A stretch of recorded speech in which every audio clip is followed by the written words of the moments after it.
தமிழக மக்கள் உங்கள் அனைவருக்கும் என்னுடைய வணக்கமும் என்னுடைய நன்றிகளும். குறிப்பா திருச்சி கிழக்கு தொகுதி மக்கள் உங்கள் அனைவருக்கும் என்னுடைய ஸ்பெஷல் வணக்கமும் ஸ்பெஷல் நன்றிகளும். இதை நான் ஏன் இப்படி சொல்றேன்னா, என்ன இப்போ பெரம்பூர் தொகுதி எம்எல்ஏன்னு தான் சொல்லுவாங்க. பட் ஆனா அது எலெக்ஷன் கமிஷனோட அந்த சட்ட விதிகளுக்கு மட்டும்தான் அப்படி. ஆனா என்ன பொறுத்த வரைக்கும், தமிழ்நாட்டை பொறுத்த வரைக்கும், தமிழ்நாட்டுக்கு எப்படி திருச்சி ஒரு இதயம் மாறியோ, அந்த மாதிரி என்னோட இதயத்துக்கு திருச்சி கிழக்கு தொகுதி மக்களும் ரொம்ப ரொம்ப ரொம்ப க்ளோஸ் தான். அதுல எந்த மாற்றமும் கிடையாது. சரிங்களா?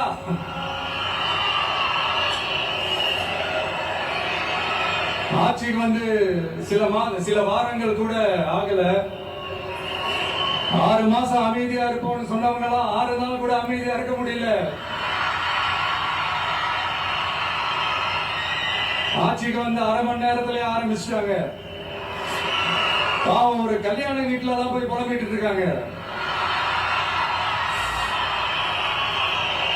நான் சொன்னதெல்லாம் நடக்குதா? 1 by 1 எல்லா புலம்பல்ஸும்.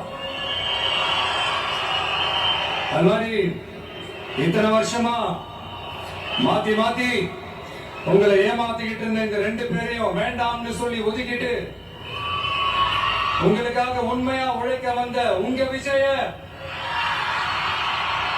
உங்க அண்ணன, உங்க தம்பிய முதலமைச்சரா இல்ல முதல் சேவகனா ஆக்கி இருக்கிறீங்க. தலை வணங்கி ஒட்டுமொத்த தமிழக மக்களுக்கும் இந்த நேரத்தில் என்னுடைய நன்றியை தெரிவிச்சுக்கிறேன். இந்த நேரத்தில் எங்களுக்கு ஆதரவு தெரிவிச்ச அத்தனை இயக்கங்களுக்கும், அத்தனை இயக்கத்தின் தலைவர்களுக்கும் மீண்டும் என்னுடைய நன்றியை தெரிவிச்சுக்கிறேன்.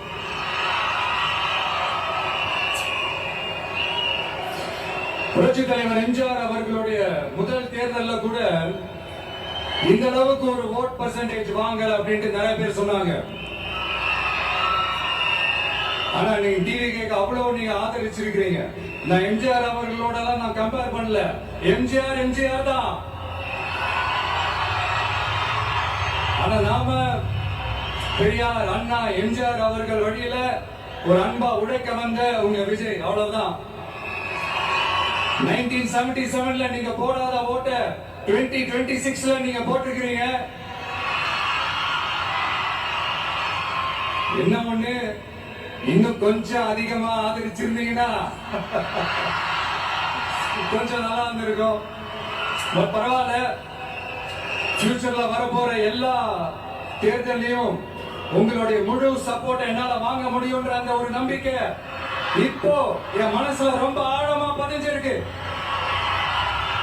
ஏன்னா நீங்க அமைச்சு கொடுத்திருக்கிற இந்த ஆட்சியில எல்லா நன்மைகளையும் நீங்க கண்கூட பார்க்கதான் போறீங்க அப்படின்ற அந்த கான்பிடன்ஸும் என் மனசுல ரொம்ப ஆழமா பதிஞ்சிருக்கு. யார் எந்த நிலைமைக்கு எந்த பொசிஷன்ல போனாலும் இந்த கிண்டலும் கேலியுமா பேசுறது இருக்கத்தானே செய்யும். நம்மளை பத்தி, நம்ம அரசியலை பத்தி, நம்ம பேச்சை பத்தி இந்த கிண்டலும் கேலியுமா பேசிட்டு தானே இருப்பாங்க. அவங்க எல்லாருக்குமே என் சைட்ல இருந்து ஒரே ஒரு ரிக்வெஸ்ட், தயவு செஞ்சு நிப்பாட்டிடாதீங்க. தயவு செஞ்சு கண்டினியூ பண்ணுங்க. நீங்க தான் என்னோட எனர்ஜி ஃபோர்ஸ். நீங்க பேசிக்கிட்டே இருங்க. நான் மக்களுக்கு தேவையான நல்லதை செஞ்சுக்கிட்டே இருப்பேன். அடுத்து இப்ப நம்ம புதுசா அந்த சூட் எல்லாம் போட்டு வரோம்ல, அதை பத்தி கூட நிறைய பேரு, ஏன் நாமெல்லாம் கோட் சூட் எல்லாம் போடக்கூடாதா? அதிகாரம் செய்யறவங்களும் ஆதிக்க சக்திகளும் மட்டும்தான் கோட் சூட் எல்லாம் போட்டுமா? அப்பெல்லாம் எதுவுமே கிடையாது. நான் என்ன கலர் கலரா போட்டு வரேன், 2 கலர். நம்ம எல்லாரும் மனசு மாதிரியே பிளாக் அண்ட் ஒயிட். எல்லாத்திலும் பிளாக் அண்ட் ஒயிட்டா இந்த விஜய் இருப்பான் அப்படின்னு காட்டுறதுக்கு தான் அந்த கலர். அடுத்து அந்த பிளாக் கூட யாரை குறிக்கும் எதை குறிக்கும்ன்றது நான் சொல்லிதான் தெரியணும்னு அவசியம் இல்லாத உங்களுக்கே நல்லா தெரியும். எல்லாத்துக்கும் இப்படி வழக்கம் சொல்லிக்கிட்டு நசன் பேசுற டைப்பும் நம்ம கிடையாது. உங்களுக்கே தெரியும், அதிகபட்சமா எல்லா மீட்டிங்லும் 20 நிமிஷம்குள்ளதான் நான் பேசியிருக்கிறேன். அதனால இப்ப மக்கள் என்கிட்ட என்ன சொல்றாங்க அப்படின்னா, இந்தப்பா விஜய், நீ எங்களுக்காக உழைக்கிறதுக்காக வந்திருக்கிற, அந்த வேலையை மட்டும் பாரு, உன்னை பத்தி பேசுறாங்களா நாங்க பாத்துக்கிறோம் அப்படின்னு சொல்லிட்டாங்க. சரி, ஆனது ஆச்சு. இப்ப என்ன உனக்கு எதிரிகளே இல்லையா அப்படிலாம் கேட்டா, அப்படிலாம் நான் சொல்ல மாட்டேன். அப்படிலாம் நான் நினைக்கவும் மாட்டேன், அப்படி நினைக்கவும் கூடாது. இப்பவும் சொல்றேன், அரசியல் ரீதியா சொல்றேன், 2 பேருக்கு நடுவுல தான் போட்டியே. ஒண்ணு இன்னொன்னு, எஸ், ஒண்ணு டிவிக்கு, இன்னொன்னு டிஎம்கே. இதுக்கு நடுவுல வேற யாருக்கும் எந்த வேலையும் கிடையாது. ஏதாவது இருக்குன்னு சொல்றீங்க? எலெக்ஷனுக்கு முன்னாடியும் அவங்களுக்கு ஒரு வேலையும் இல்ல. இப்ப எலெக்ஷனுக்கு அப்புறம் சுத்தம். ஆனா இந்த திமுகவும் மற்றும் பலரும் ஒன்னா சேர்ந்துகிட்டு இந்த விஜயோட ஆட்சி வந்துடக்கூடாதுன்னு சொல்லி ஒரு கூத்து ஒண்ணு பண்ணாங்களே அந்த கடைசி 5 நாள். நமக்கெல்லாம் ஓஹோ இப்படியெல்லாம் கூட நடக்குமோ என்ன கூத்துங்கிறீங்க. ஆனா ஃபியூச்சர் என்னவா இருக்கும்ன்றத மட்டும் இப்ப நான் சொல்றேன். உங்களுக்காக உண்மையா உழைக்க வந்த இந்த விஜயா, இல்ல இந்த விஜயோட ஆட்சி அமைஞ்சிடக் கூடாதுன்னு தடுக்க நினைச்ச ஸ்டாலின் சாரா? அவ்வளவுதான்.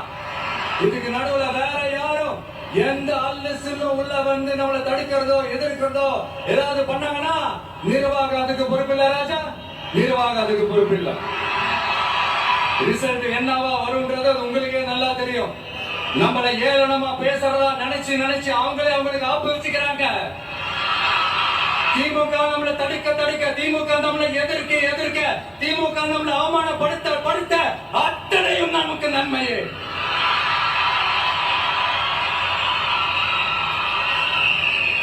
ஒண்ணு கவனிச்சீங்களா மக்களே, நம்ம ஆட்சிக்கு வந்ததுக்கு அப்புறம் ஒரு விஷயம் ஒண்ணு நடந்துகிட்டு இருக்கு.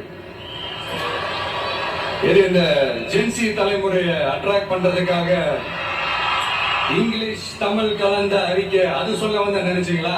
அந்த காமெடி எல்லாம் கிடையாது. அடுத்து இந்த ரியாலிட்டியை மறந்துட்டு இந்த ரீல்ஸ் போடுறது அது சொல்ல வந்தீங்களா? அந்த காமெடியும் கிடையாது. இது சீரியஸா ஒரு விஷயம் நடந்துகிட்டு இருக்கு. முன்னெல்லாம் சட்டசபையில யார் பேசினா நமக்கு என்ன, யார் அடிச்சுக்கிட்டா நமக்கு என்னன்ற கூட்டலாம்.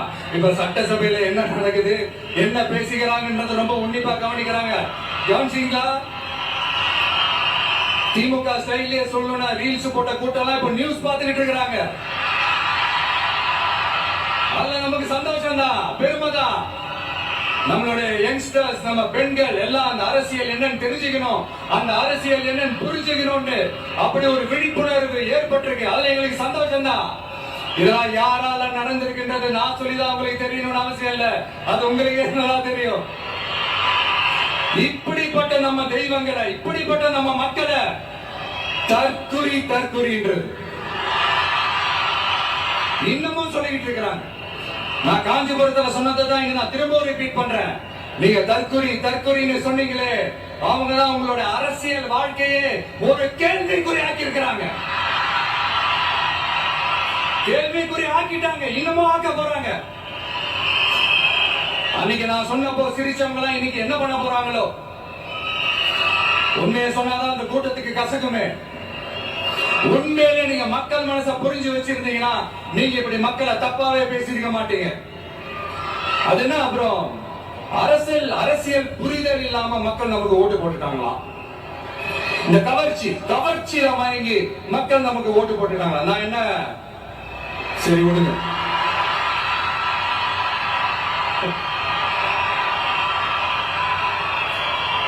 மக்கள் அவங்களுக்கு ஓட்டு போட்டா அந்த மக்கள் நல்லவங்களாம், அதே மக்கள் நமக்கு ஓட்டு போட்டா அந்த மக்கள் கெட்டவங்களா? தற்குறியா? இதே மக்கள் தாங்க இத்தனை வருஷமா உங்களுக்கு ஓட்டு போட்டுட்டு இருந்தாங்க. உங்களுக்கு மட்டும் என்ன, வேற ஏதாவது பிளானட்ல இருந்து குதிச்சு ஓட்டு போட்டு போனாங்களா? தற்கொலையாமா தற்கொலை நல்லா வருது வேணான்னு பாக்குறேன்.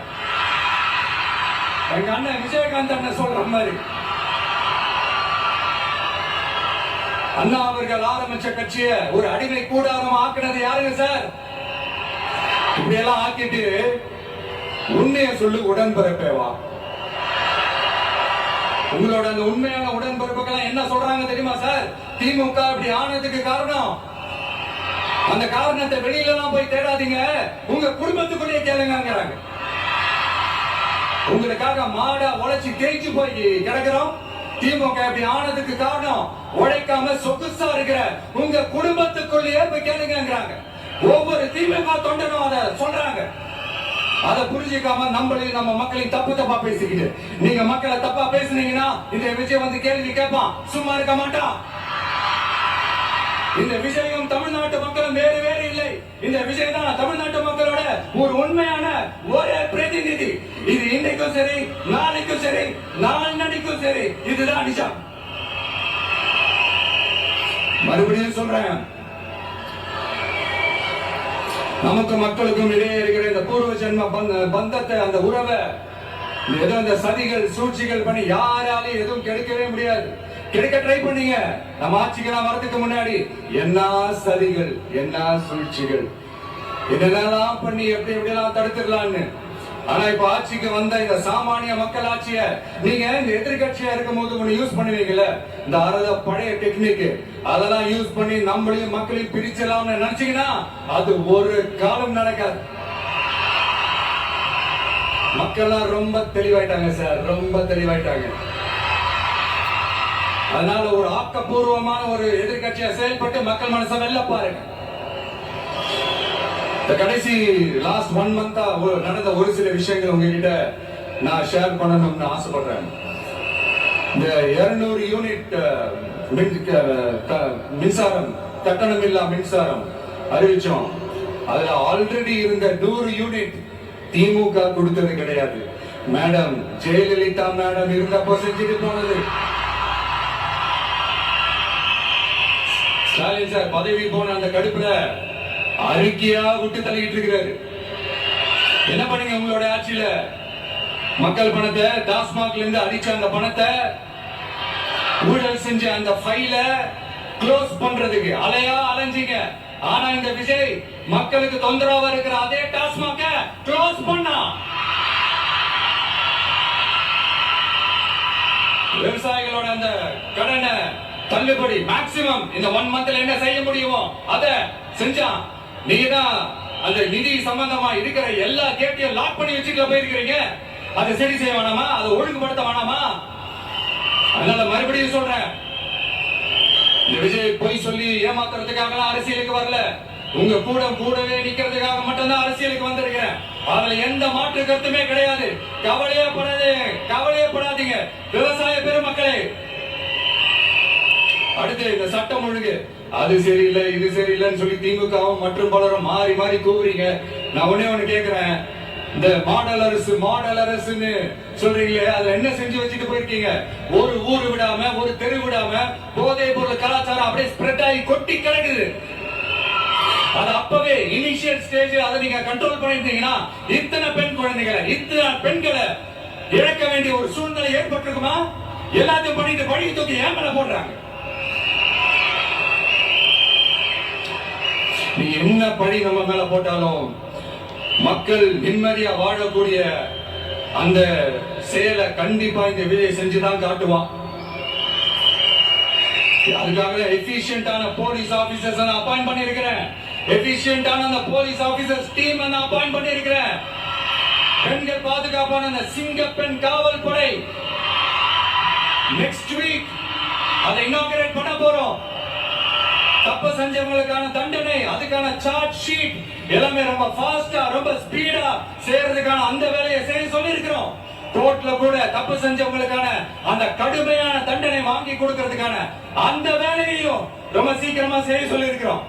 அதனால நீங்க என்ன பழி நம்ம மேல போட்டாலும் உண்மையா உறுதியா மக்களுக்கு தேவையான எல்லா விஷயங்களையும் இந்த விஜய் செஞ்சுதான் காட்டுவான்.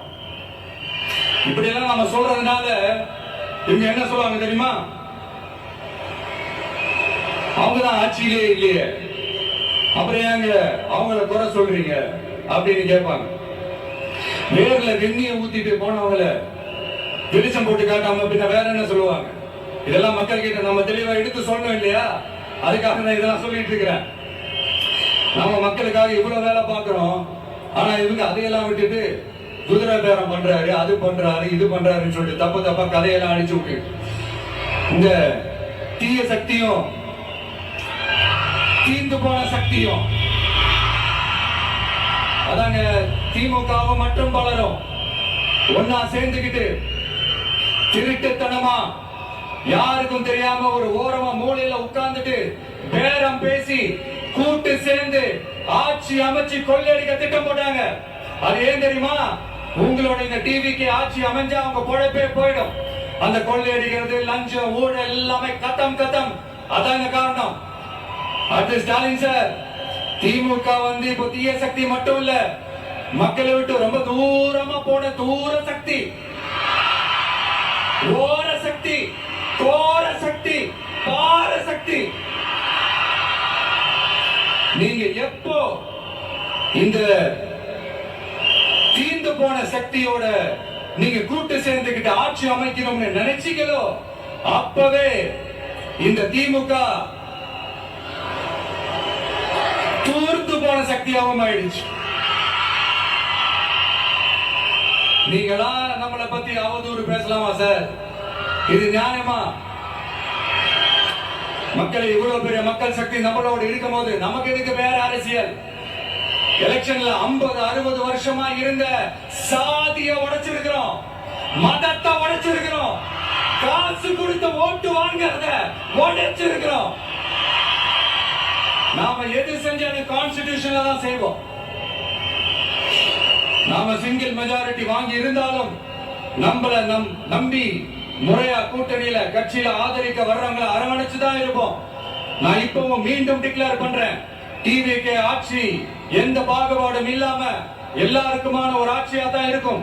அதுல ஒரு எந்த மாற்றமும் கிடையாது. ஸ்டாலின் சார் மாதிரி ஊசலாட்டம் இருக்கவே இருக்காது. மதச்சார்பற்ற கொள்கையில சமரசமே இல்லை. மாநில உரிமைகள்ல விட்டு கொடுக்கவே மாட்டோம். நதி நீர் உரிமைகளை விட்டு கொடுக்கவே மாட்டோம். சமூக நீதி, சம நீதிய, சமத்துவ நீதிய ஒரு நாளும் விட்டு கொடுக்கவே மாட்டோம். அதனால திருச்சி கிழக்கு தொகுதி மக்களே, தமிழ்நாட்டில் இருக்கிற 234 தொகுதியும் நம்ம தொகுதி தான். அதுல எந்த கட்சி ஜெயிச்சிருந்தாலும் அது நம்ம தொகுதி தான். பெரம்பூரா இருக்கட்டும், திருச்சி கிழக்கா இருக்கட்டும், எனக்கு 2 கண்கள் மாதிரி. அதுலயும் திருச்சி கிழக்கு என் செல்ல புள்ள மாதிரி. அதனால வரப்போற இடைத்தேர்தல்ல உங்க வீட்டுல இருக்கிற ஒருத்தரை, உங்கள ஒருத்தர் தான் வேட்பாளரா நிக்க வைக்க போறோம். நீங்க எப்படி இந்த விஜய்க்கு ஆதரவு கொடுத்து ஓட்டு போட்டு ஜெயிக்க வச்சீங்களோ, அதே மாதிரி வரப்போற இடைத்தேர்தல்ல உங்களுடைய அந்த வேட்பாளரும் ஜெயிக்க வைப்பீங்கன்ற அந்த ஒரு நம்பிக்கை நான் முழுமையாக தான் நம்புறேன். உங்களுக்காக உழைக்க வந்திருக்கிறேன். உங்களுக்காக எல்லா விஷயத்தையும் நான் பார்த்து செய்வேன். ஊழல் இல்லாத, லஞ்சம் இல்லாத ஒரு ஆட்சி நான் கொடுப்பேன். I understand. ஒரே நாள் அது நடக்காததான், ஒரு மேஜிக் இல்ல. பட் ஒரு நாள் அதை நான் நடக்க வைப்பேன். எனக்கு இப்ப வேற எந்த வேலையும் இல்ல, உங்களுக்காக உழைக்கிறத தவிர. என் கடன் இனி என் மக்களுக்கு பணி செய்து கிடைப்பது. மீண்டும் என்ன ஜெயிக்க வச்ச தமிழக மக்களுக்கும் திருச்சி கிழக்கு தொகுதி மக்களுக்கும் மீண்டும் என்னுடைய நன்றியை தெரிவிச்சுக்கிட்டு கான்பிடென்டா இருங்க, நல்லதே நடக்கும், வெற்றி நிச்சயம். மீண்டும் சந்திக்கும் வரை நன்றி, வணக்கம்.